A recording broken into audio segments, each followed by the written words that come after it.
जय माता दी। देवियों और सज्जनों, आज हम एक ऐसे विशेष पर्व की बात करने जा रहे हैं जिसका संबंध सीधे हमारे पूर्वजों की आस्था, हमारी परंपराओं और हमारे जीवन की गहराइयों से है।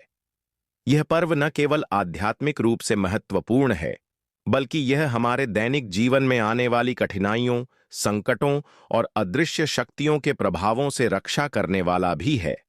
आज हम बात करेंगे उस पवित्र दिन की जिसे हम नाग पंचमी के रूप में जानते हैं। सावन मास की शुक्ल पक्ष की पंचमी तिथि को मनाया जाने वाला यह पर्व संपूर्ण भारतवर्ष में श्रद्धा और विश्वास के साथ मनाया जाता है। नाग पंचमी का पर्व उस भावना का प्रतीक है जो हमें यह सिखाता है कि जीवन में केवल देवता ही नहीं, बल्कि हर जीव, हर प्राणी और हर उस शक्ति का सम्मान करना चाहिए जो सृष्टि के संचालन में भागीदार है। नाग देवता को हमारे सनातन धर्म में अत्यंत महत्वपूर्ण स्थान प्राप्त है। वे न केवल पृथ्वी के नीचे के लोगों के अधिपति माने गए हैं, बल्कि उनका संबंध धन, शक्ति, सुरक्षा और आत्मबल से भी जुड़ा हुआ है।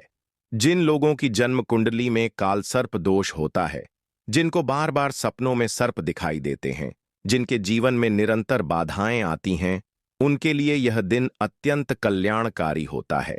इस दिन यदि श्रद्धा और विधिपूर्वक पूजा की जाए तो न केवल जन्म जन्मांतर के दोष समाप्त होते हैं, बल्कि जीवन में सुख, समृद्धि और शांति का संचार भी होता है। बहुत से लोग जीवन में कठिनाइयों से गुजर रहे होते हैं, लेकिन उन्हें यह ध्यात नहीं होता कि उनके जीवन में बार बार आने वाली बाधाओं का कारण अदृश्य शक्तियां भी हो सकती हैं। कई बार ऐसा होता है कि आप कितनी भी मेहनत कर लें, लेकिन फल नहीं मिलता। कोई आपके पीछे पड़ा रहता है, आपके कार्यों में विघ्न डालता है, आपके घर में कलह का वातावरण बना रहता है, स्वास्थ्य खराब रहता है, आर्थिक संकट गहराता जाता है। तो यह समय होता है कि आप आत्मनिरीक्षण करें और जानें कि कहीं ऐसा तो नहीं कि कोई ग्रह दोष, कोई पूर्वज दोष या कोई अदृश्य शक्ति आपके जीवन को प्रभावित कर रही हो। नाग पंचमी का पर्व इन सभी दोषों और बाधाओं को समाप्त करने का एक दिव्य अवसर है। इस दिन प्रातःकाल ब्रह्म मुहूर्त में उठकर स्नान करें और स्वच्छ वस्त्र धारण करें। घर के मुख्य द्वार पर या पूजन स्थल पर नाग देवता का चित्र स्थापित करें। यदि चित्र उपलब्ध न हो तो मिट्टी से नाग की आकृति बनाकर स्थापित करें। इसके पश्चात ओम नमो नागाय नमः या ओम नागाय नमः इस मंत्र का उच्चारण करते हुए नाग देवता का ध्यान करें। उन्हें हल्दी, चावल, दूध, कुशा, पुष्प और दूब अर्पित करें। एक मिट्टी का दीपक जलाएं और उसमें देशी घी का प्रयोग करें। नाग देवता से प्रार्थना करें कि वे आपके जीवन से समस्त विष दूर करें, आपकी कुंडली में विद्यमान काल सर्प दोष को शांत करें और जीवन में शुभता का संचार करें। यदि आपके घर के निकट कोई शिवालय है तो वहां जाकर शिवलिंग पर जल, दूध, बेलपत्र और पुष्प अर्पित करें। शिवलिंग के चारों ओर लिपटे हुए नाग की प्रतिमा पर भी हल्दी, चावल और फूल अर्पित करें। मंत्रों का जाप करते हुए नाग देवता की आराधना करें और उनसे जीवन के समस्त संकटों को दूर करने की प्रार्थना करें।